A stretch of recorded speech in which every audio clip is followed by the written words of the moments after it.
So dito tayo ngayon mag-i-start. Okay. So ito ay isa sa mga component ng ating, computed radiography. Okay. So sa CR cassette, yun nga at first glance, makikita niyo na kaparehas halos siya ng screen film cassette.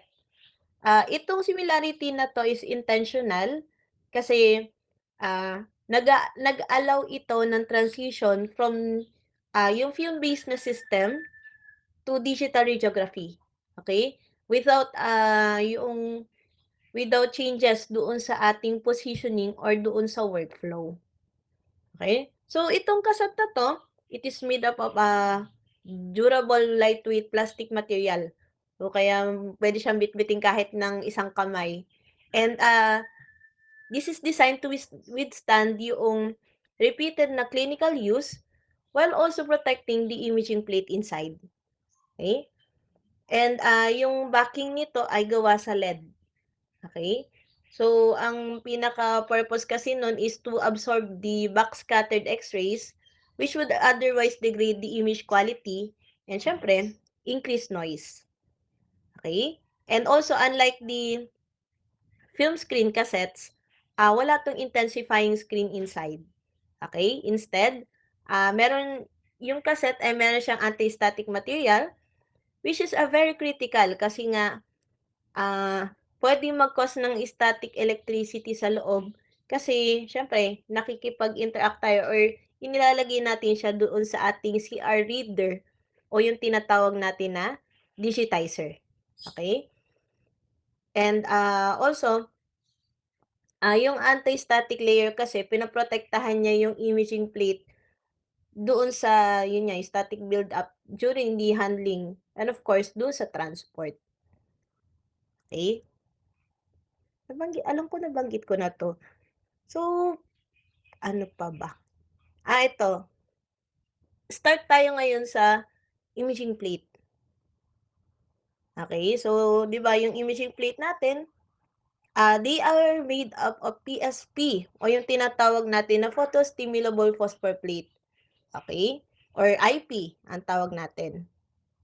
So, yung process, it begins when the X-ray photons interact dun sa ating PSP, okey. Itong photons na 'to, siyempre ine-energize niya yung phosphor crystals and ine-elevate niya yung electrons into higher energy state. Same din sa film, okay. Though, itong energy na 'to tulad ng sabi ko last week, hindi agad siya nare-release, okay. Instead, naka-store siya as electron traps within the phosphor crystals and, para ma-process siya, so we have a CR reader or digitizer, okay. And also, yung processing nito guys, kaparehas siya ng daylight processor kasi hindi na natin kailangan ng chemicals, hindi na rin natin kailangan ng darkroom, okay. And also, ano pa ba? Okay. So, start tayo dito, yung key feature ng PSP is of course, its ability to store X-ray energy, okay. And unlike intensifying screens which emits light immediately during exposure, 'di ba, nag-i-emit agad 'yun ng light. Si PSP plates, so inaabsorb niya lang yung X-ray energy in a latent form. And once na ilagay natin siya doon sa digitizer, so merong light sa loob, which is yung laser light na ini-stimulate niya yung imaging plate para magkaroon ng another chain of reactions, okay, just to capture the image. Okay, so all of these are processing para ma-turn siya into a manifest or visible image.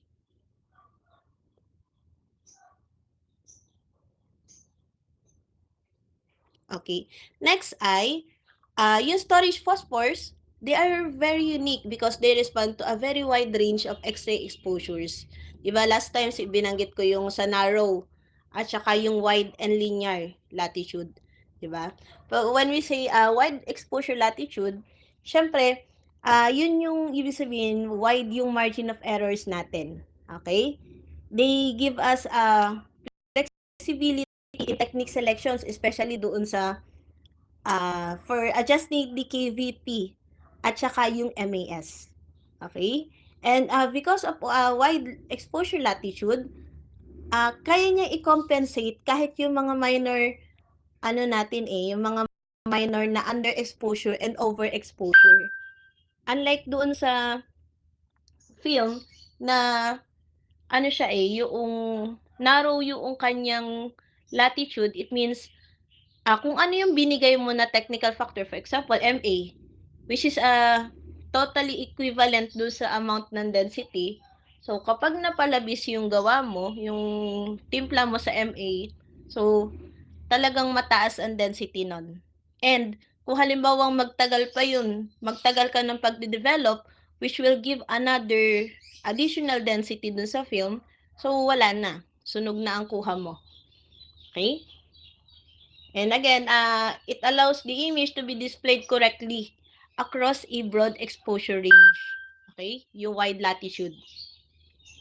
So, as a result, syempre, yung repeat examinations due to exposure errors are drastically reduced. Okay? Though, ang nangyayari because nasa isip na ng RadTech na pwede siyang, ay alam mo yun, yung mga minimal errors niya ay kayang sagipin ng ating CRDR, nagkakaroon tayo ng tinatawag na dose creep kung hindi natin mamomonitor yung ating technique. Okay? Especially when adjusting the KBP and other technical factors. Okay? So, it is very dangerous kasi kung hindi mo i-exercise yung ALARA, actually, mas ma-exercise mo yung ALARA dito kasi yung mga minimal na pwede ka magbigay ng sobrang babang MA and KBP as long as hindi mahihilaw yung iyong technical factors. Okay, so mas maganda nga na ma-exercise yung ALARA dito. Okay? And also, yun nga, yung imaging plate natin, so kaya ito guys ay nabubuksan. Ang nabubuksan lang diyan o yung natutuklap is itong lighter gray. So, na-o-open yun guys. Kasi, kinukuha ng digitizer yung loob ng cassette which is yung imaging plate. Yan, kinukuha niya yan. And ini-scan niya sa loob. Okay, so ito yung cross-section ng ating digitizer.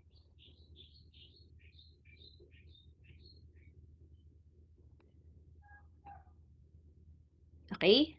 Next ay pag-usapan natin yung imaging plate construction. Okay? So we have a protective layer, which is yung very thin na tough plastic layer doon sa surface ng plate. Okay? So ang purpose niya of course is to protect the phosphor layer from physical damage kasi sumusuot yan doon sa digitizer so hindi pwede na matuklap yung phosphor. Okay? Magkakaroon tayo ng dead pixels. And also, to allow the X-rays and laser light to pass through with minimal attenuation, kaya made up of plastic lang siya. Okay? Kailangan hindi siya makaapekto doon sa ating phosphor. Then we have the active layer o yung phosphor. Okay? So this is the most important layer ng imaging plate natin kasi naandun yung ating PSP crystals. Okay? Yun yung nagtatrap ng electrons during exposure. And dito, most commonly, ang ginagamit natin is barium fluorohalide na ang activator is yung europium. So, pwedeng hindi fluorohalide. So, we have other materials like yung chlorohalide and bromohalide crystals. Okay, yan yung mga ibang options. Then, we also have, sige, mamaya yan. Yung ano niya, yung processing. Okay, so yung remnant beam, so nag-i-interact siya with the electrons ng barium fluorohalide crystals. So, yung interaction na yon, so nai-stimulate siya and gives energy to the electrons in the crystals. Okay, so nagkakaroon tayo nag-undergo siya nung high energy state. Okay? And also, those stimulation will allow it to enter do sa ating conductive layer. Ang conductive layer natin, guys, yun yung do sa film ay yung tinatawag natin na sensitivity center. Okay? Yung conductive layer. Okay? And also guys, after na exposure natin doon sa cassette, so puwedeng yung trap na signal na yon, it could remain for hours and even days. Okay? Pero, meron kasi tayong tinatawag na yung pang-reset. Okay, so 'di ba, maiisip mo continuous yung exposure natin sa cassette, so anong nangyayari dun sa image once na ma-acquire natin, 'di ba? So kailangan guys na ma-erase yun. And ang ginagamit natin, so sa loob ng ating digitizer, meron siyang white light. Okay? Ang ginagawa niya guys, para ma-reset yung imaging plate, so ang ginagawa niya, ina-expose niya sa high intensity white light. Okay? And as the same case here, kaya nagkakaroon ng deterioration almost immediately kasi 'di ba dun sa department natin, 'di ba puro fluorescence dun or puro white light. Okay, so puwede siya mag-trigger ng ano, nung, erasure doon sa ATCR. Kaya dapat once na gamitin mo siya, once na ma-expose mo siya, kailangang isalpak mo agad sa ating digitizer para hindi ma-deteriorate yung image. Okay? Pero, may mga instances na kapag bihira mong gamitin yung film, nare-retain yung old image dun. Then kung gagamitin mo sa next patient, ang mangyayari papatong yung old image sa new. Okay, so may makikita kang parang doble cara dun, yung doble na image. So yun yung tinatawag natin na ghost artifacts.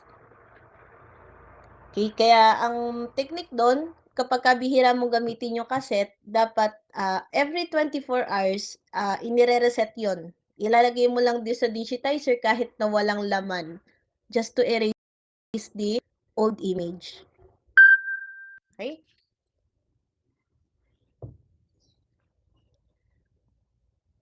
Next is, pag-usapan natin yung reflective layer.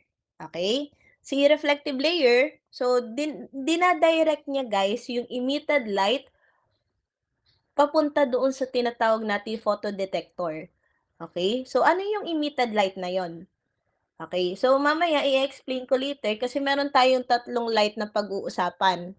Merong, stimulated light, stimulating light, meron tayong tinatawag na emitted light, at saka yung white na light na ginagamit natin for erasure. Okay, so tatlong colors yun. Okay? So guys, kapagka kasi ini-stimulate mo yung imaging plate sa loob, yung ating imaging plate saka yan maggo-glow, okay? And, yung light na yun, so meron tayong component dun sa loob ng digitizer, which is the PMT o yung photomultiplier tube na kina-capture niya yung light na nanggagaling dun sa glow ng ating imaging plate, okay? So yung na-capture na light na yun, so yun yung ise-send doon sa computer para ma-convert. Though we have an interpreter there na yung tinatawag nating ADC or analog to digital converter. Okay? So explain ko mas deeper pa mamaya. Wait lang, kati Tagal ng ubo ko as in. Parang ito ano na, 12 days. Pero at least hindi na ako pause.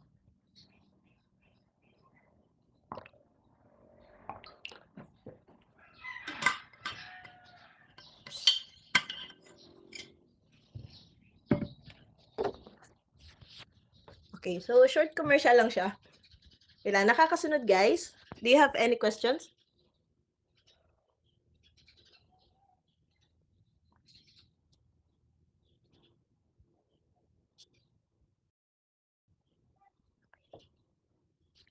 Okay. So, balik tayo sa reflective layer. So, ano siya, mostly, ang color niya is black para siyempre ma-reduce yung spread ng stimulating na laser light. Okay? Para walang maka-escape pati na yung tinatawag natin na emitted light.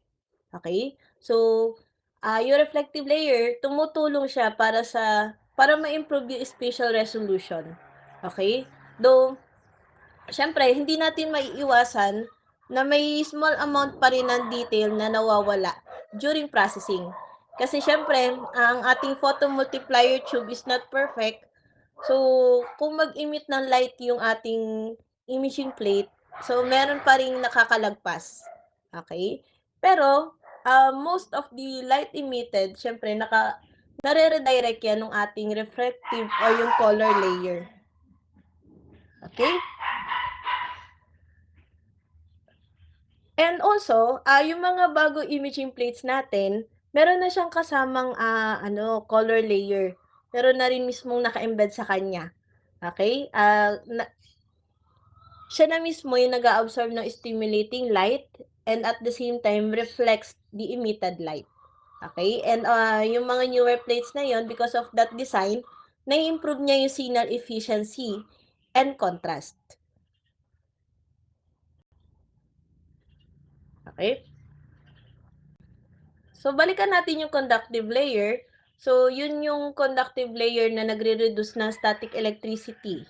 Okay? And prevents yung static discharge artifacts. Okay? And also, this one, yung support layer, ito yung semi-rigid base na nagpo-provide ng mechanical strength at saka structure doon sa plate. Okay? Para medyo rigid siya. And also, yung backing layer, so yung backing layer niya, gawa siya sa soft polymer na pumoprotekta naman doon sa likod ng imaging plate and also for additional durability. Okay? So, pag-usapan naman natin yung design noong ating PSP screen.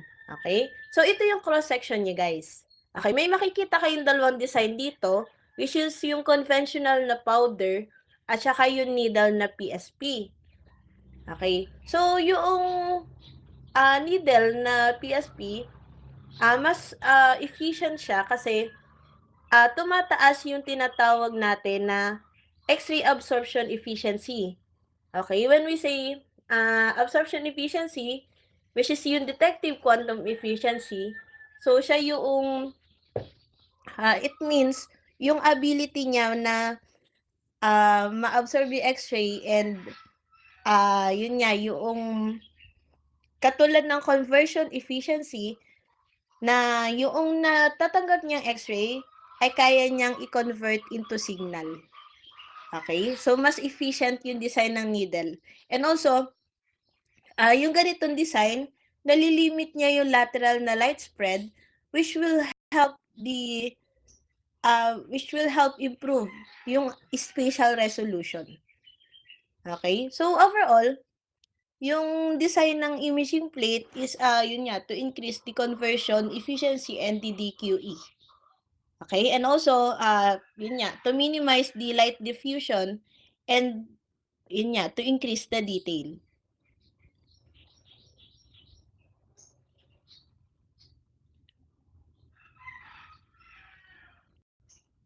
Okay? And, ano pa ba?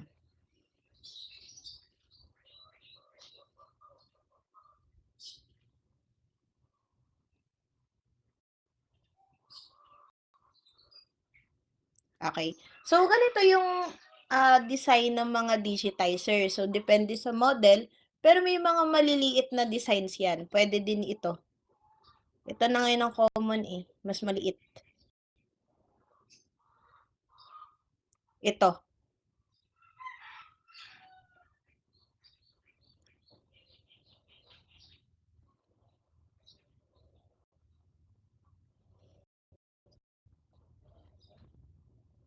Okay. So, sunod nating pag-usapan yung digitizer na mismo. Okay? So, again, hindi na niya kailangan ng chemicals or darkroom.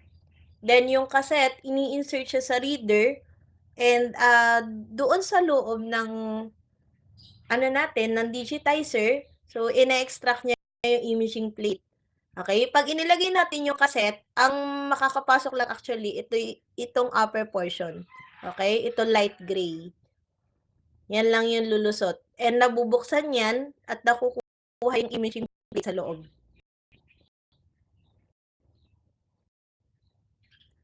Okay?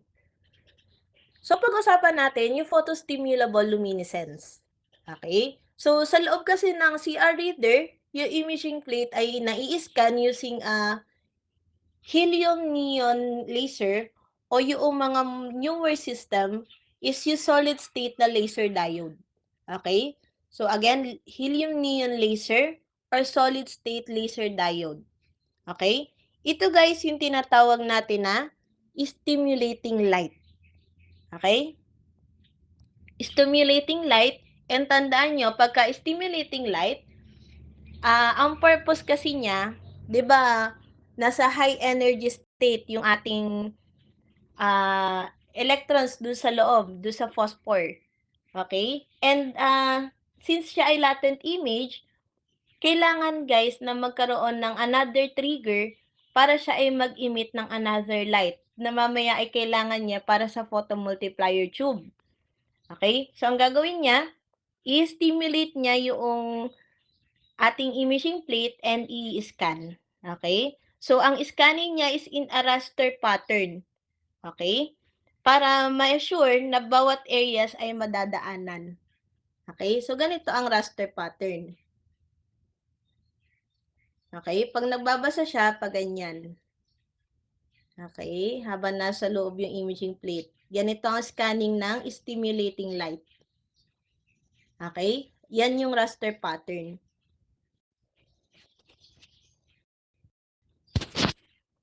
And kaya yun nga, red yung gamit. Ang wavelength niya is around 670 to 900 nanometer. Okay? So, ito ay yung for solid state. Though merong mas lower, which is 633 nanometer for helium laser. Okay? Kung makikita niyo yung wavelength niya, 'di ba? Yung nasa ganong area ng nanometer is color red. Okay? Red or red-orange. Okay? So, ang ginagawa niyan, ini-stimulate niya yung electrons para again, to trigger a reaction. So, after guys na ma-stimulate siya, ang mangyayari, yung trap energy na yun ay magpupunta siya into a ground state. Okay? So, medyo bababa siya, yung low energy state. Pero habang nangyayari yon, nagre-release siya ng another light. So, nag-glow din ng ating imaging plate. And ang glow niya is violet or blue light. Okay? So, yun yung emitted light na tinatawag natin. Okay? So, now, habang nag-glow yung ating imaging plate, so, merong magka-capture ng liwanag na yon. So, yun yung tinatawag natin na photomultiplier tube. Okay?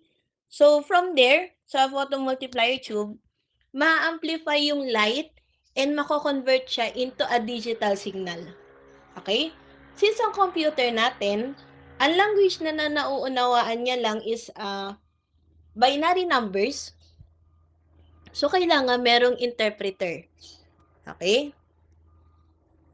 So, yung light na yon is essential to analog to digital converter o yung ADC na converter. Okay? Siya yung magko-convert ng light into a binary number para maunawaan siya ng computer. Okay? And mula sa computer, so meron tayong tinatawag na mga matrix. So, ano niya yon, i-map out in corresponding do sa shades of gray na kailangan. Okay? So, may mga equivalents yon. And ang pinaka-outer na result na is yung manifest image o yung visible image na na-appreciate natin. Okay? So, balik tayo doon sa emitted light na kalimutan kong banggitin. Yung nanometer niya is around 390 nanometer. Okay? Yung violet or blue light.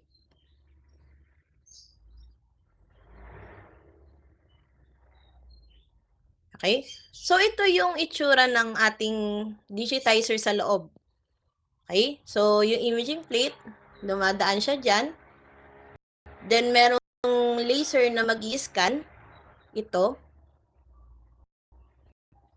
Then, mag-glow yan. into, ewan ko kung bakit pink ito, pero ang glow niya is violet or blue. Then meron tayong photomultiplier tube.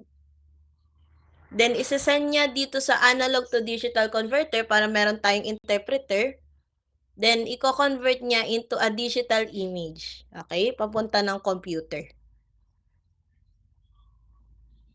And habang nangyayari 'yon, so meron tayong mga reflecting mirrors para ma-sure natin na ma-redirect din yung light. Majority ng light papunta dito sa photomultiplier tube. Okay? Bukod doon sa mismong reflective layer na naandun mismo sa imaging plate, so tulong-tulong sila para ma-maximize yung makukuhang signal.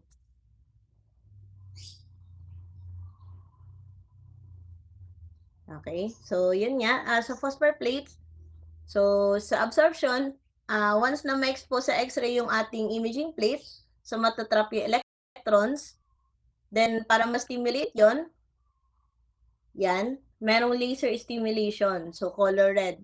And after that, magkakaroon ng triggers, so mag-i-emit ng light. Okay? So, ganun yung process niya. Ayan, pag isa-isa natin yan, so ito yung process niya. Okay, so again, yung electrons will turn to a ground state when visible light is emitted. Okay? So, yan, may expose. Then, yan yung pinakaunang sequence ng ano natin. Syempre, kailangan natin ng ilalaman do sa imaging plate. So, exposure. Tapos yan, yung storage phosphor. Tapos, meron tayong phosphor material made up of fluorohalide.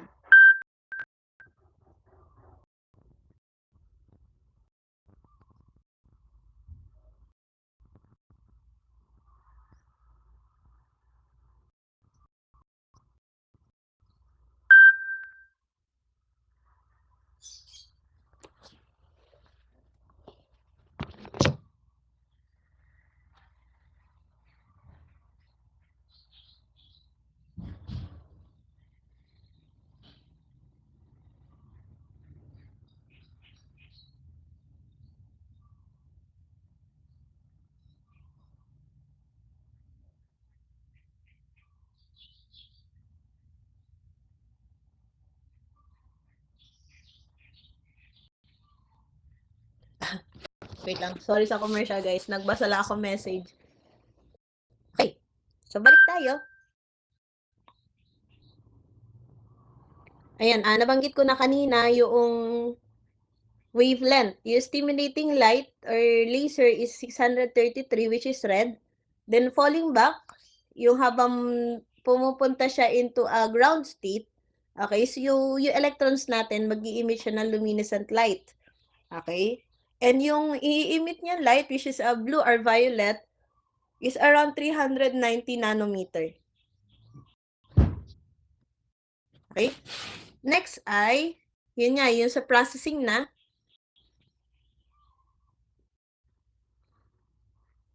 After na ma-read yung image, so yung digital numeric values are stored in a matrix form. Okay? Yung na-explain ko kanina. And i-display siya doon sa ating CRT. Ang CRT kasi is cathode ray tube or yung typical na monitors, though we have an AMOLED na LCD. Okay? So now, after na makuha natin yung image, so naka-display na siya doon sa ating monitor, so kailangan guys na ma-erase yun para magamit uli natin yung cassette for another exposure. Okay?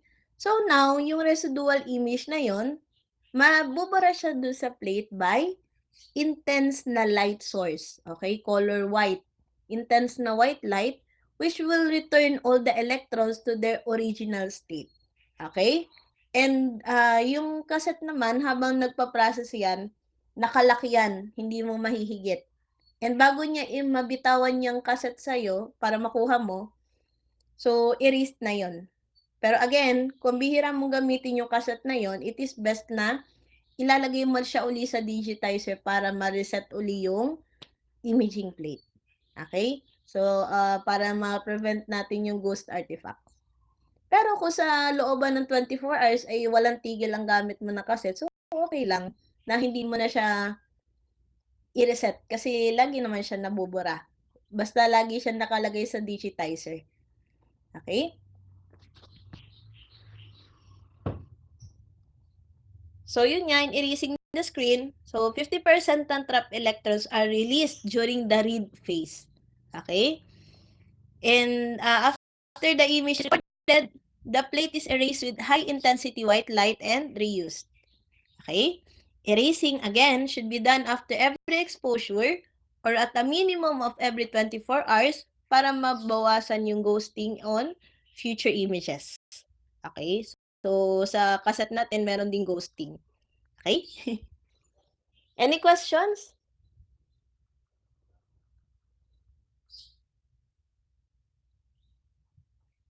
Any questions or clarification?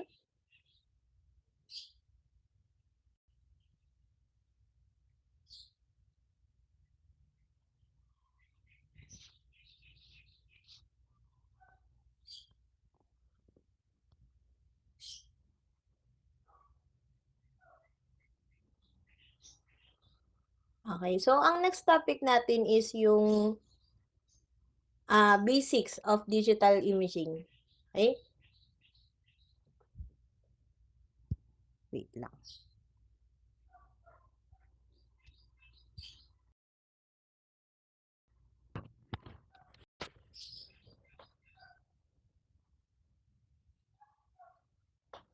Okay. So here, sa basics ng digital images, ang pinaka-most basic level ng digital images is yung matrix. Okay? Pag sinabing matrix, siya ay rectangular array of numbers na naka-arrange sa rows and columns, tulad nitong nasa example natin. Okay? And bawat number na yun guys, meron niyang representation. Okay? So, itong left side na numbers na makikita nyo, yung 0 to 8, so, isa siyang representation ng grid. Okay? And also, this upper portion, okay, ng rows and columns. Now, kung makikita nyo dito sa ano natin, sa table, makikita nyo guys na iba't iba yung numbers, 'di ba? So, ito guys, ano siya, representation siya nung isang picture element. Okay? So, ang ibig sabihin ng pixel is picture element. So, naka 2D siya. Okay? Kapag tumingin tayo sa isang digital radiograph, so hindi natin nakikita yung anatomy directly. Okay? Ang nakikita natin ay yung numerical values na na-translate into a shades of gray.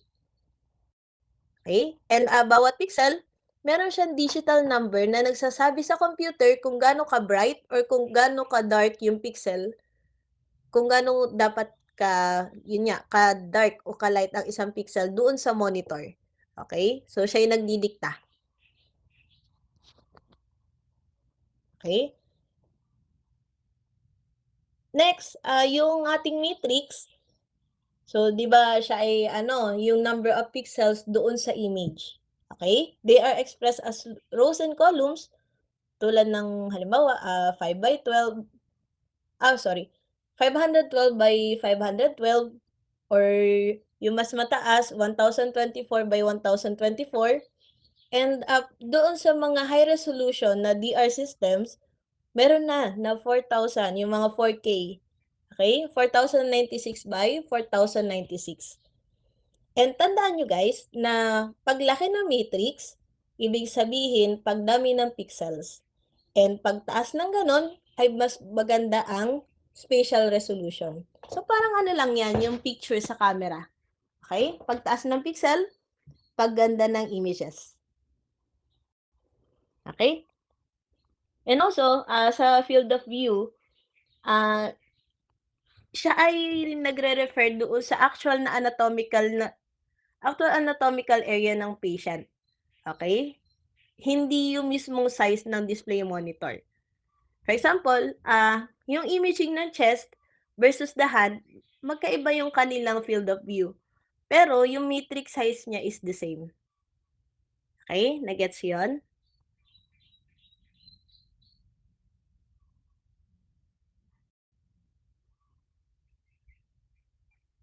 Okay. So, pag-usapan natin yung pixel size. Okay? Yung pixel size, actually pagka kinompute siya is, para makuha mo yung pixel size, i-di-divide mo siya sa field of view over matrix size. Okay? Kaya ang ibig sabihin ko lang, pag liit ng pixel, smaller guys yung mismong pixel size ang pinag-uusapan natin. Okay? So, better yung spatial resolution. Okay? Again, ang pinag-uusapan natin ay yung size ng pixel at hindi yung dami. Sa matrix kasi, pag dami ng pixels, pag better na spatial resolution. But, pagka mas maliit pa yung pixels, so mas better pa siya. Okay? Better ang spatial resolution, and kapag ka larger, malalaki yung pixels. Okay? Yung tiles. Pag larger siya, so less detail. Okay? Kaya mas maganda na nire-reduce natin yung field of view while maintaining the matrix size to improve the image sharpness. Nasundan?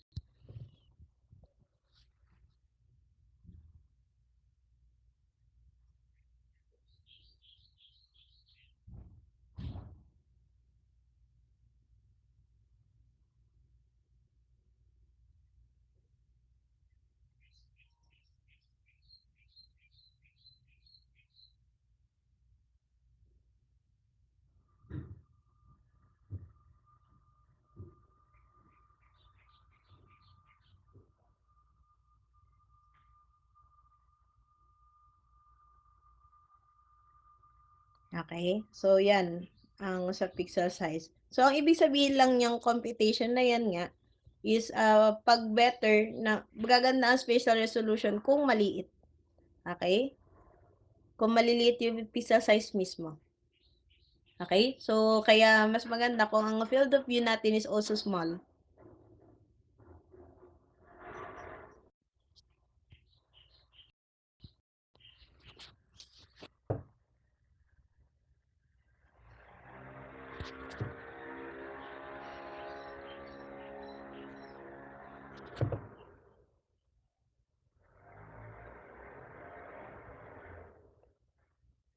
Okay?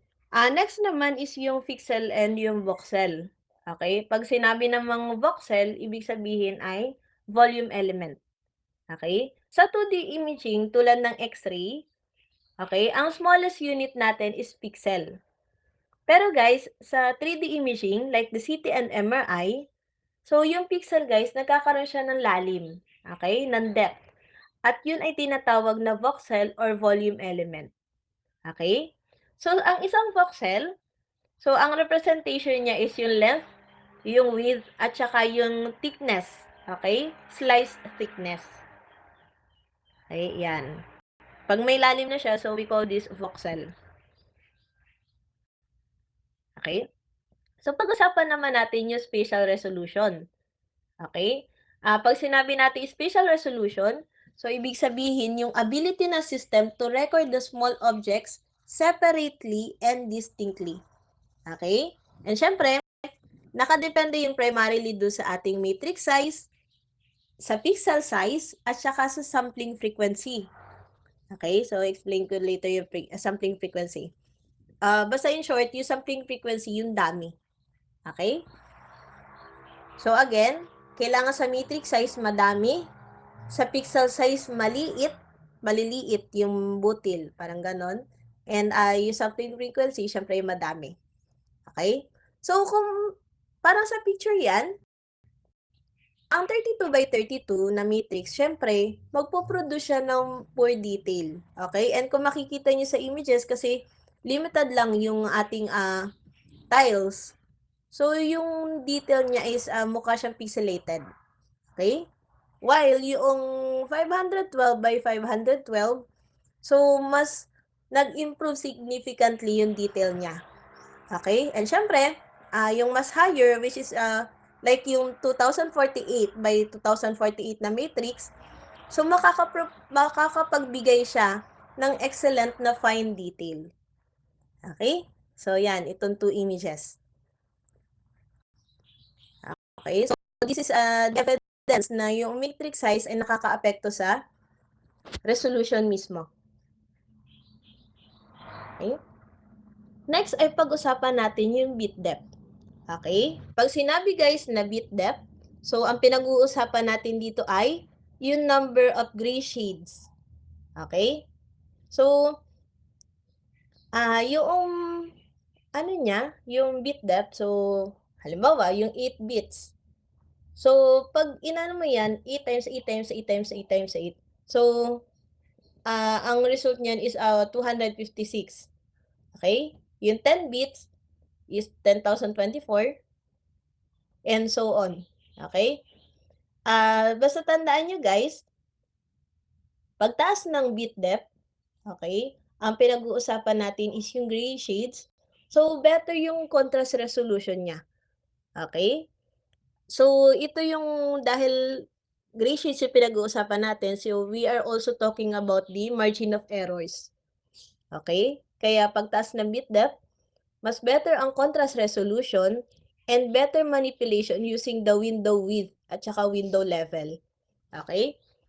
So, ang window width at window level, or in short, you call this windowing, so yung simpleng pagtitimpla na ang brightness at contrast ng image. Okay? So, para sa camera yan, so when we took a picture, so para mas ma-improve pa natin yan, so tinitimpla natin, di ba? Minamanual adjust pa nga natin eh. Sa sa radiography, so after we capture the image, after na na-display siya sa monitor, so by simply gliding the mouse, so na-adjust mo na yon. Okay, napapaganda mo na siya. Okay? And syempre, because of this feature ng digital imaging, so yung when it comes to contrast resolution, talagang na far exceed niya yung film screen system. Okay? So, look at this. Kung makikita nyo sa 1 bit, so meron tayong limited na gray shades. So, ang makikita nyo is yung black na black lang and yung white na white. White na white. 'Di ba? 2 shades lang. But, dito pagdating sa 6 bit, so we have 64 shades. So, medyo may konting linaw. 'Di ba? Meron na kasi tayong nakikitang konting portions ng gray. But, syempre, pagtaas pa din, so we have 256 shades. So na-appreciate na natin yung area na soft tissues, yung yung yung air-filled na lungs at saka yung ibang structures ng chest. Okay? So nakikita na natin yung mga yung hilar regions.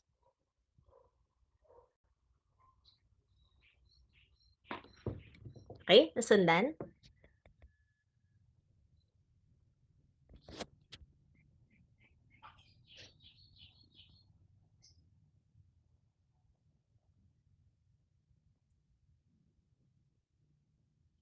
Okay, pag-usapan naman natin yung sampling frequency. Okay? So, during the image readout, 'di ba ini-scan ni laser yung plate line by line in a raster pattern. So, yung frequency na sampling, so siya yung nagde-determine ng spatial resolution.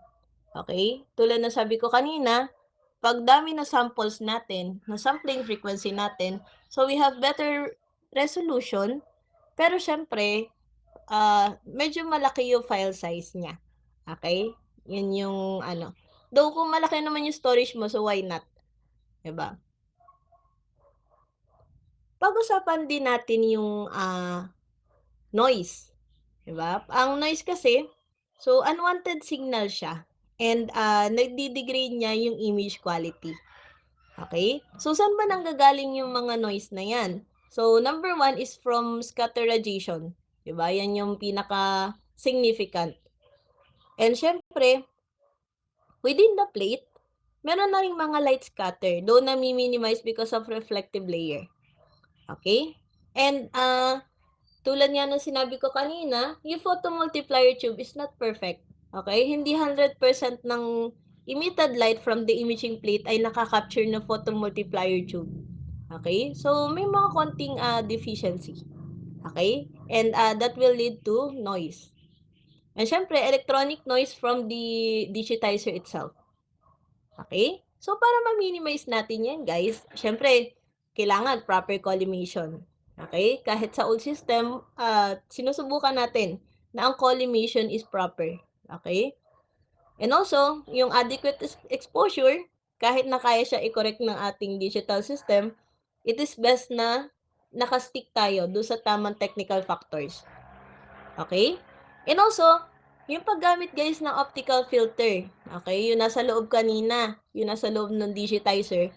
So, siya yung nagpe-prevent ng longer wavelength na laser light o yung red na makaapekto do sa image formation mismo. Okay? So, kasama siya sa nagre-redirect ng light. And also, yung mga newer naman na ano, na image receptor, yung newer CR systems natin, so na-design na siya na better yung pag-reduce na noise at low exposure levels.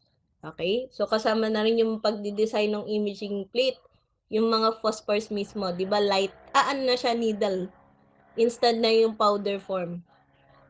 So kasama siya sa nag-i-improve ng signal to noise ratio.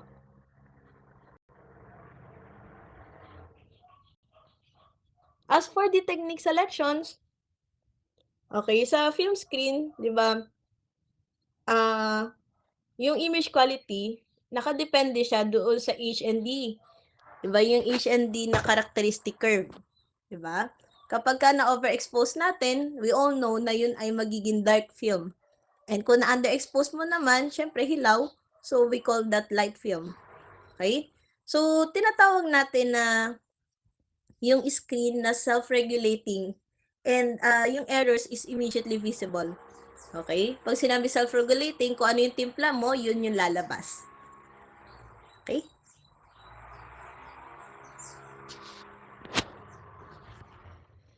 So, sa digital imaging, tulad na nasabi ko kanina, si computer kaya na niya i-correct yung mga exposure errors.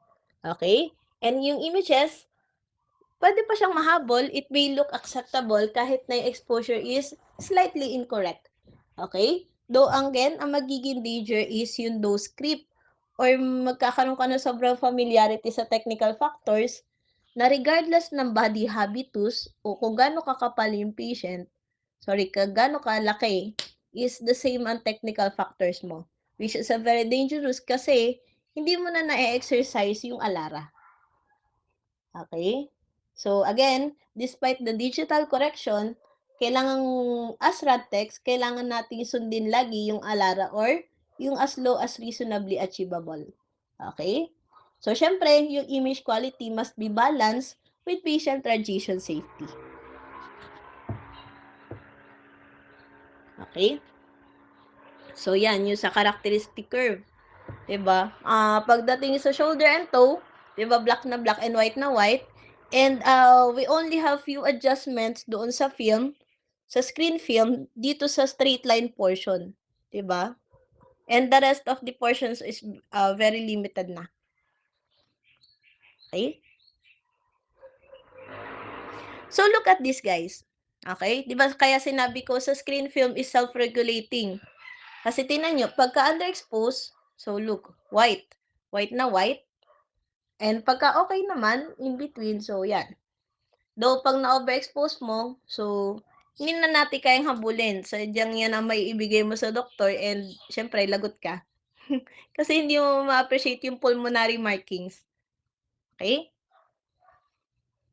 But look at this, in CR imaging, kasi meron siyang around 10,000 shades of gray, depende doon sa mismong resolution ng inyong mabibili or yung na-manufacture ng hospital.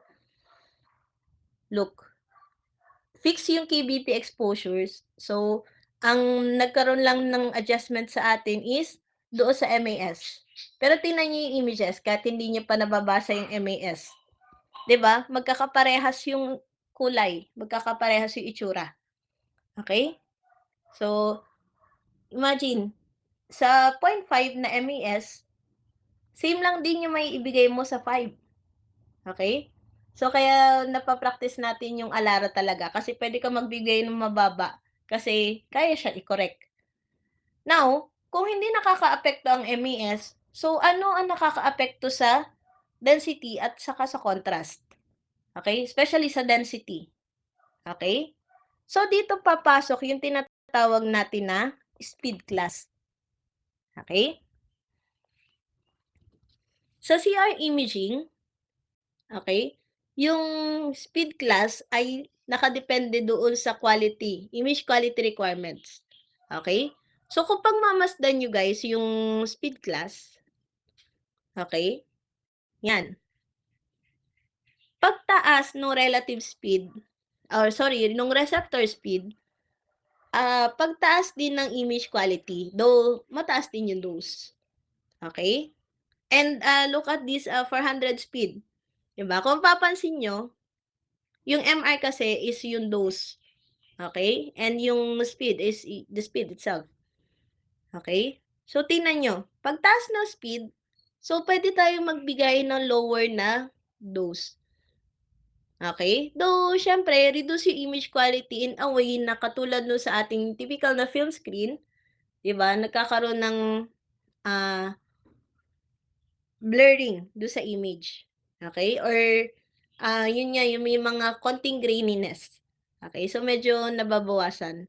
But, kung sa usapan lang din naman na doses ng radiation, so siyempre pagtaas ng speed, pagbaba. Malinaw? So, yung speed class, depende pa rin dun sa mama-manufacture niyo kung yan man ay Fuji, kung yan man ay Kodak. So, magkakaiba sila ng term when it comes to speed class, okey?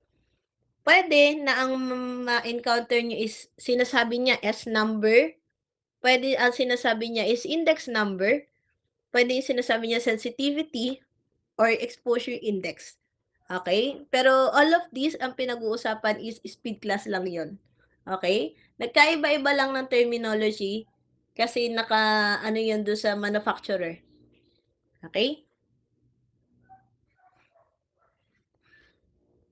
So again, the CR imaging is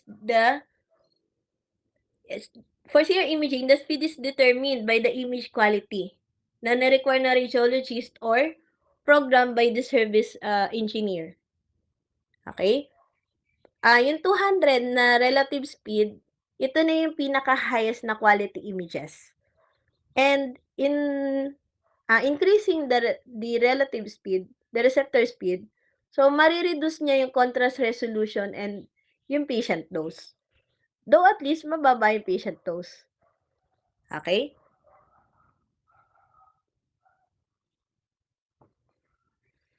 Sa doses, yung images, it always look better kapagka higher exposure, especially yung MA, okey?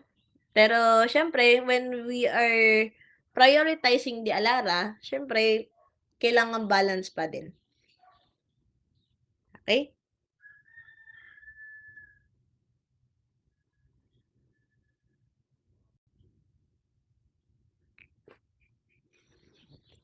So yung effect na exposure on image quality, okey? So pagtaas ng receptor exposure siyempre paganda, okey?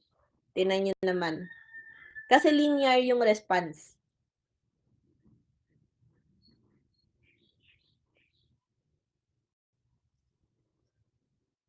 And, tingnan niyo pero dito sa images na 'to because of relative speed, okey, puwede yung KBP mo kasi i-fix, okey? Then, mild adjustments lang sa MA,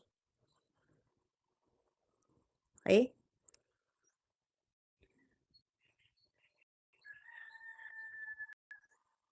Okay, so those implications, yung huge dynamic range, ibig sabihin, it is nearly impossible to overexpose. Okay, 'di ba, sa CR around 10,000 shades of gray. Okay, so talagang hindi natin masusunog ang isang image. Okay, and also, si computer kasi, kaya niya i-correct majority na exposure errors. Okay, so therefore, almost any technique can be used on the patient because the computer will fix it. Okay? So, basta yun nga lang, wag kayong masasanay na isa lang yung technical factor niyo on every patient. regardless na pedya yan o obese. Okay, so delikado po yun. Okay? So this one is yung post-processing. Okay, isa pa sa features ng digital. Okay? So pag sinabi natin dual energy imaging, so pwede nating i-transform yung image. For example, this one, pwede nating i-invert yung images. Okay? Puwedeng yung black gawin nating white, yung white gawing black.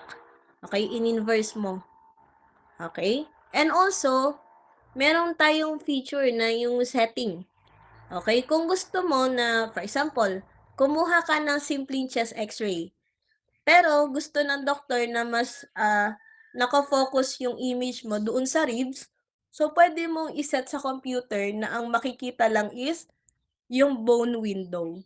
Okay? So kapagka ganito kasi itsura, kung may mga hairline fractures do'n sa ribs, so kita siya ng radiologist.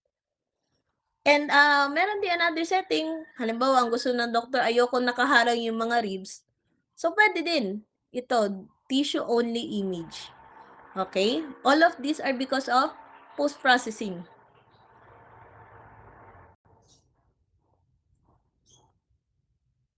Okay?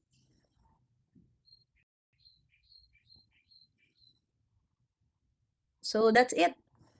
Next week, may ano pa tayo, may isa pang meeting before the prelims. So meron pa tayong konting pag-uusapan. Though konti na lang 'to, as in, 'yan na lang. Parang ilang pages na lang 'to, okey? Ito na lang. So kaya na 'to ng isang meeting pa, isang meeting na lang. Any questions guys or clarification?